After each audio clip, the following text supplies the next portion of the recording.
July 9, when we left Switzerland going to the Philippines, we are flying from Zurich Airport going to Bangkok.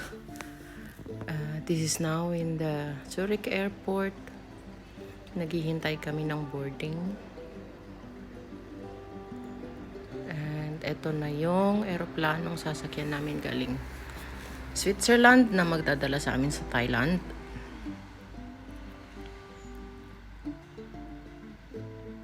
And mula dito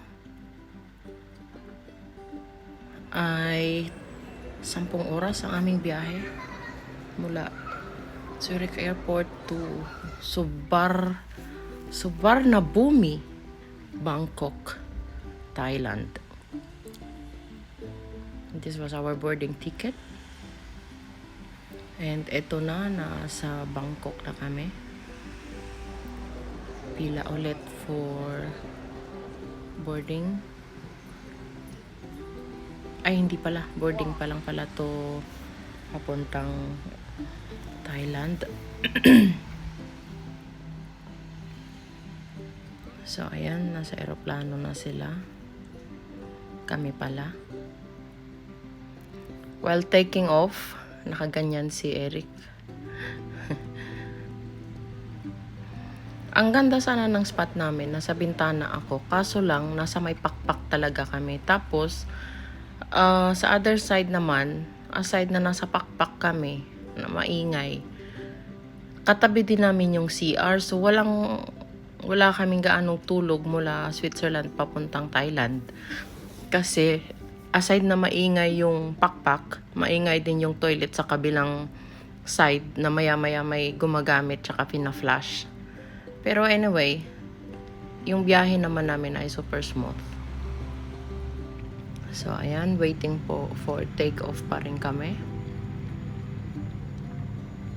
Waiting pa rin.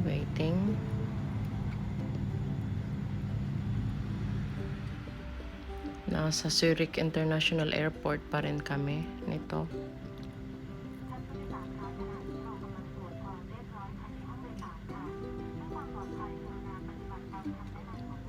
And ayan na, malapit na yatang mag-take off.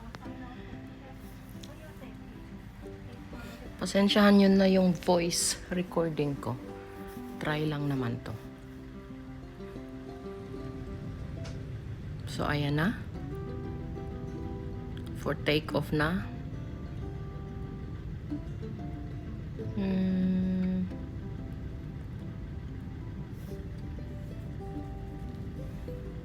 Goodbye, Switzerland. Hello, Bangkok. So, itong uwi pala namin, guys. It was already planned. We booked our ticket December last year. I mean, we already have the ticket in 2020 that was canceled because of the pandemic. And we had a voucher for these tickets that we have, and we rebooked it last year in December. So our vacation it's actually already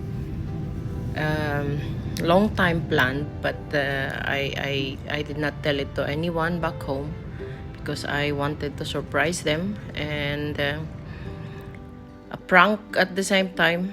But you know, actually this vacation of ours, I really did not plan to vlog. As you can see, the videos that I actually recorded is mga ano lang, kukonti lang, and mga short clips lang kasi I really don't have plan to vlog this trip because 4 years din akong hindi nakauwi. My last vacation was in 2019 and my husband is in last 2018. So gusto ko siyang i-enjoy kasi pag nagvo-vlog ka or magvi-video ka every now and then, hindi mo ma-i-enjoy yung bakasyon mo kasi magpo-focus ka na lang dun sa pagvi-video mo. So I said this trip will not be about vlogging, but still my husband asked me, why are you not doing your videos and I said, yeah, I do my video, just maybe a short clip, but not really that much. So here I am. I'm pagdudugtungin ko na lang yung mga short clips na to para lang may remembrance sa whole trip. So this was just the trip. I mean, these videos are all about from Switzerland going to Manila, and then Manila to Boracay.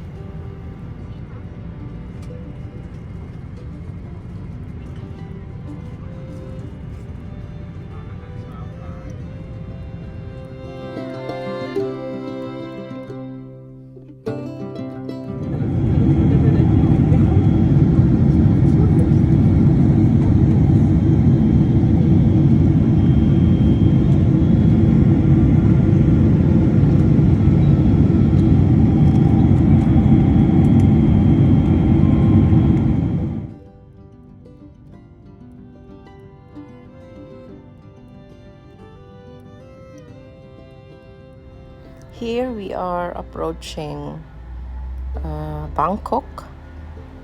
We are now descending for landing in this part.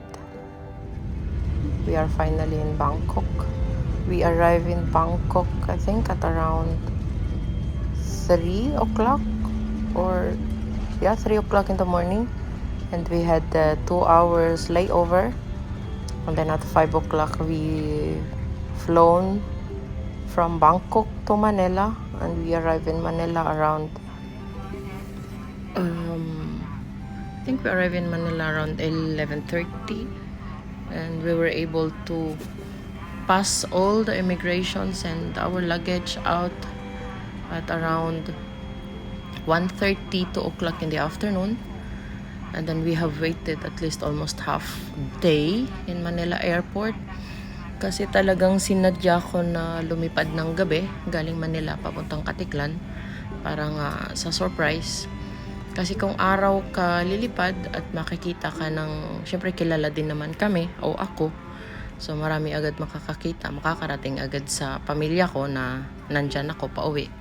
So sinadya ko talagang kumuha ng flight sa gabi galing Manila papuntang Katiklan para mas exciting and para mas effective yung ating paprank na sabi ko kasi punta kami ng Sweden, magla-round trip kami papuntang Sweden, pero ang totoo pala is umuwi kami ng Pilipinas.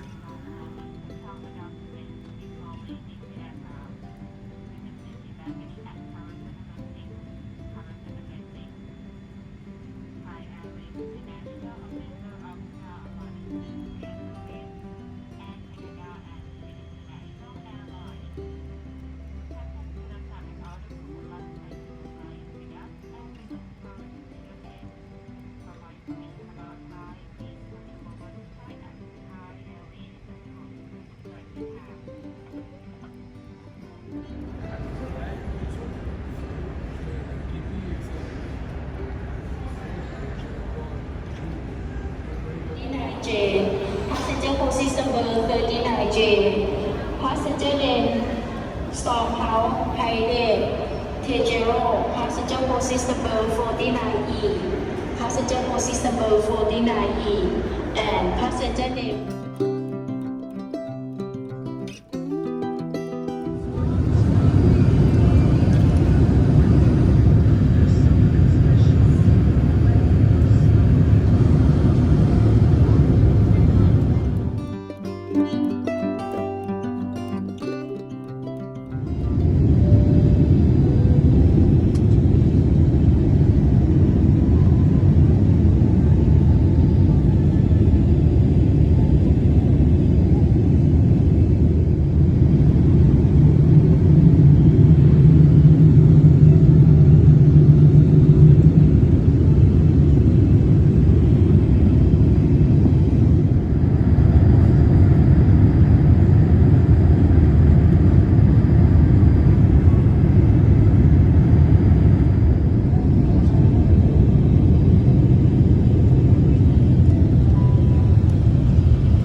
Fasten your seatbelt, push the edge together. The Titan holds the benefit strap. Smooth and buckle pull. And fasten lift up of buckle pull free entry.